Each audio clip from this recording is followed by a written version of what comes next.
السلام عليكم. بطبيعة الحال كيف قلت يا أخ أنس، فاللقاء حاسم جدا. حنا كتعرف بأن هذه المباراة هي اللي غادي ديك النهاية. فيعني أي فرقة غادي تجي تعطي يعني ما عندها وغادي تبغي تمشي للنهاية.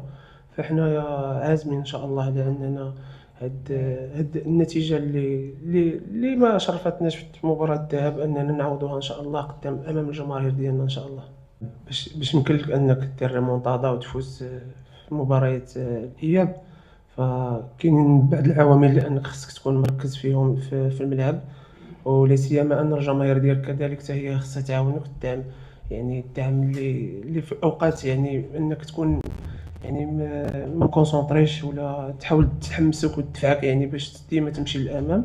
فبطبيعة الحال حنا هادشي ما غريبش على الجماهير البركانية إن شاء الله. هي كيف عندنا الملعب يعني تذاكر سهلات، فبطبيعة الحال غادي يجيو يدعمونا إن شاء الله، ونكونوا حتى حنا في الموعد ومركزين باش يعني لما لا نقدروا يعني نجيبوا كيف النتيجة ديال الذهاب نضبطوا النتيجة ديال الإياب.